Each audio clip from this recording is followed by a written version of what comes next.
días, mi nombre es Edwin, soy estudiante de la Universidad Minuto de Dios y les voy a hablar acerca de nuestro proyecto para la materia de física eléctrica. Bueno, nuestro proyecto se basa básicamente en un concepto de simulación, ¿sí? El cual está enfocado a componentes eléctricos y para el cual vamos a usar la aplicación Tinkercad, ¿sí? Es una aplicación de Autodesk que nos permite simular diferentes eventos utilizando diferentes componentes bastante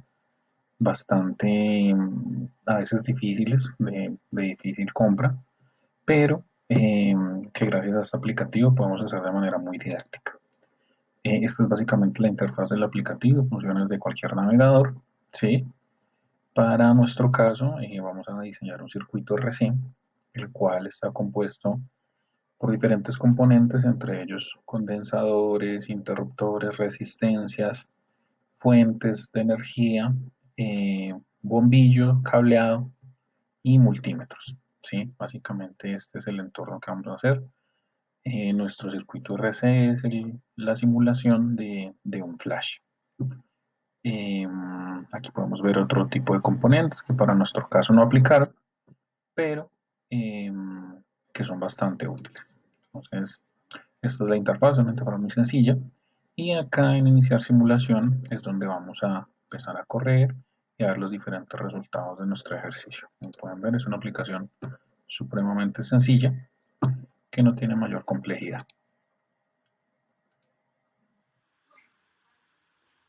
Para continuar con la explicación del proyecto, pues en el simulador Tinkercad se realizó el montaje de un circuito, el cual simula el funcionamiento de un flash usado en una cámara fotográfica.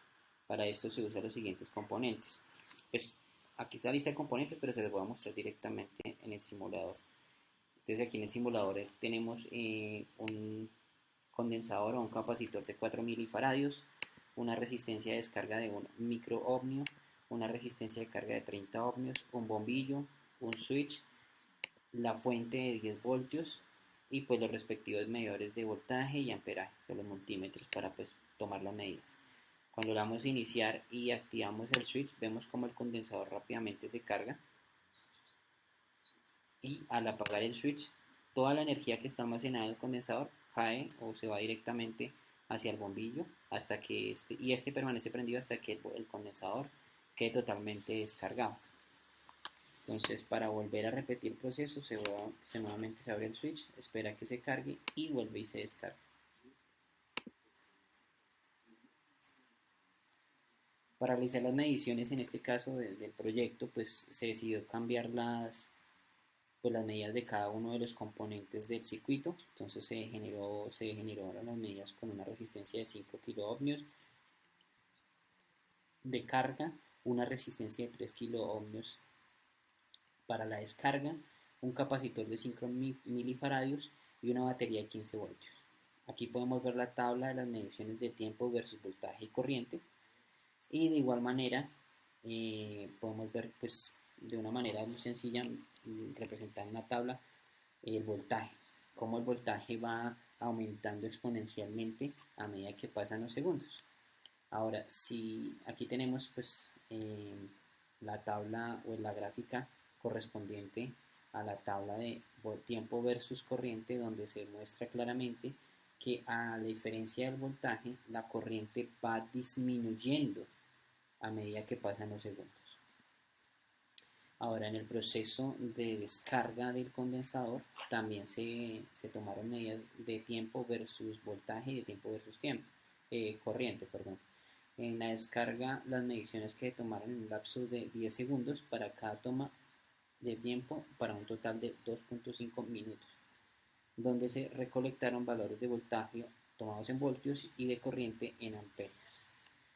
Entonces, en el proceso de descarga el voltaje disminuye a medida que pasan los segundos, en consecuencia que el switch interrumpe el paso de energía hacia el condensador. ¿Listo? O sea que ya el switch evita que la fuente cargue el condensador y lo mantenga alimentado.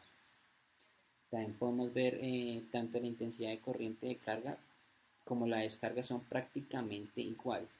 Cada una disminuye exponencialmente a medida que pasan los segundos. Esto nos indica o nos deja ver que claramente eh, el voltaje, la carga y la descarga, el tiempo en carga y descarga dependen netamente de las resistencias.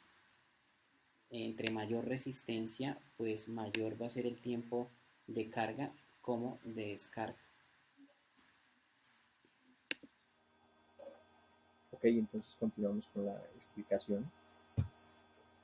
Vemos que A representa el potencial eléctrico final del circuito, donde la constante B representa RC, es decir, la resistencia por la carga, donde la resistencia está medida en ohmios y la carga en coulomb. Todo esto para generar una unidad en segundos, en tau. De acuerdo a la ecuación teórica, entonces les muestro esta gráfica donde vemos el voltaje teórico y el voltaje real. Vemos que no varía mucho en lo que nos muestra la gráfica. Todo esto debido a la excelente toma de datos. Es muy importante a la hora de reflejar una gráfica, la toma de datos. Posterior les muestro el comportamiento de la corriente al principio y al final, donde vemos cómo decrece el amperaje con el transcurrir de los segundos. Ya tomado esta gráfica, se nos arroja una fórmula, la cual usamos para reemplazar en esta ecuación y poder encontrar el error porcentual, donde vemos que nos da 17.14%. De manera teórica también podemos encontrarla de la siguiente forma. RC, es decir, resistencia por carga. Vemos el capacitor, vemos la carga y nos da un total de 25 segundos. Estos datos los reemplazamos en esta ecuación, donde vemos que podemos encontrar el voltaje en función del tiempo. Acá vemos cómo despejamos. En este caso multiplicamos por -1 a ambos lados para que nos dé positivo como tal. Y al final vemos cómo reemplazando esos datos nos da 0,37 tau para llegar al 95% de la carga. Ahora vamos a analizar qué es lo que pasa en el momento de descarga. Digamos, evidenció que el comportamiento del voltaje al presionar el interruptor, la carga del condensador se disipaba por la resistencia y este se iba descargando exponencialmente. Podemos concluir que los datos obtenidos como en tiempo de descarga versus el voltaje corroboran los resultados teóricos esperados. Ahora bien, si analizamos la corriente por medio de las gráficas, encontramos un patrón del proceso de carga y descarga. El constante tiempo tiene el mismo valor en ambas situaciones, entonces la intensidad de corriente tanto en carga como en descarga son prácticamente iguales. La diferencia consiste en el signo negativo debido a que ambas corrientes van en sentido contrarios. El tiempo de descarga del circuito es proporcional a la magnitud de la resistencia y la capacidad del capacitor. El producto de la resistencia por la capacidad se llama constante tiempo del circuito y juega un papel muy importante en este. Este proceso es infinitamente largo, por eso se considera que el tiempo de descarga se mide cuando este se encuentra en un aproximado del 95 al 99%. La constante tiempo marca el tiempo en el que la curva tangente en el inicio de la descarga marca la intersección con la línea máxima tensión o mínima para este caso. El constante tiempo para nuestro caso en descarga se determina por las características del circuito. Estamos hablando de que para este proceso contamos con una resistencia de 3 kiloohmios y un capacitor de 5 milifaradios. El constante tiempo estaba por la expresión de T igual a resistencia por capacitancia. Entonces, para nuestro caso sería 3 kiloohmios por 5 milifaradios, esto nos daría unos 15 segundos. Este sería nuestro constante tiempo.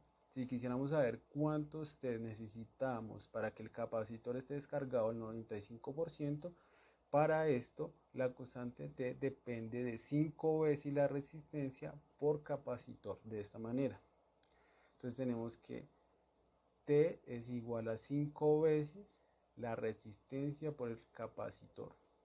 Esto nos daría unos 15 segundos. Y ese sería nuestro constante tiempo. Si digamos podemos evidenciar que es consecuencia a las pruebas realizadas y los resultados teóricos esperados tanto en carga como en descarga.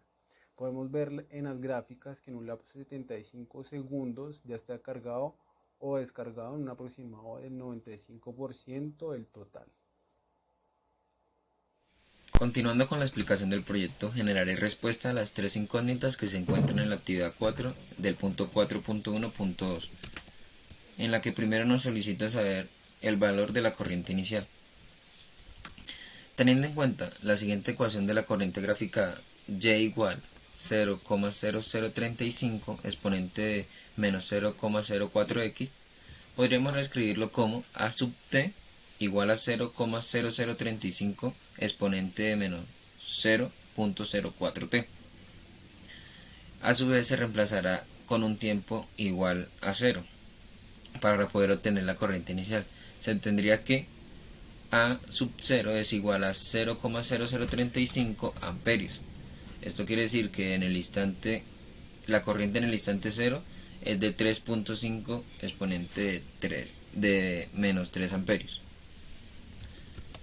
En la segunda nos dice verificar si en la práctica nos genera el mismo resultado de la teoría. Entonces, analizando la fórmula, observamos que intensidad es igual a voltaje sobre resistencia por E exponente de tiempo sobre resistencia por capacitancia. Entonces los datos que vamos a utilizar para reemplazarlos en el circuito sería el de capacitor sería de 5 minifaradios, el de resistencia de carga sería de 5 kiloohmios, el de resistencia de descarga sería de 3 kiloohmios y el de voltaje sería 15 voltios. Entonces nos daría una nueva fórmula que sería intensidad igual a 15 sobre 5000 por E exponente de 0 sobre 25, dándonos como resultado una intensidad igual a 3 por 3 exponente de menos 3 amperios. Esto nos da el mismo resultado que nos presenta acá la teoría. En la última nos pregunto sobre la constante de tiempo ya con la corriente, si es congruente con la ya de antes. Entonces, el cálculo teórico es semejante al obtenido en la toma de datos. No obstante, a continuación se hallará el porcentaje de error. Nos presenta que el error porcentual es igual a 1 menos corriente inicial experimental sobre corriente inicial teórica por un 100%. Quedaría, reescribiéndose todo esto, daría un error porcentual por igual a 1 menos 3.5 por exponente a la menos 3 sobre 3 por exponente a la menos 3 por 100%. Estos datos son los obtenidos acá en la parte teórica y práctica, dándonos un error porcentual de un 16,66%. En conclusión, con el desarrollo de este proyecto podemos ratificar que el comportamiento de los capacitores al ser sometidos con un voltaje, en el caso del circuito RC, también se puede ver como mediante el uso de resistencia se logra modificar el tiempo de carga y descarga del capacitor. Y se deduce que entre mayor resistencia exista, mayor es el tiempo de carga y descarga. De la misma manera se puede identificar que existe una relación directa entre el voltaje y la resistencia frente al paso del tiempo y el voltaje del condensador. Durante este proceso de carga se ve como el voltaje que pasa por la resistencia decae y el voltaje que pasa por el condensador aumenta exponencialmente. En el proceso sucede lo contrario, mientras el capacitor se va descargando, el voltaje que pasa por la resistencia, crece exponencialmente. Ya para finalizar, cabe resaltar que la resistencia, al no tener la fuente conectada, dispersa la energía potencial que se encuentra almacenada en el condensador, ya que ésta no se alimenta. Muchas gracias.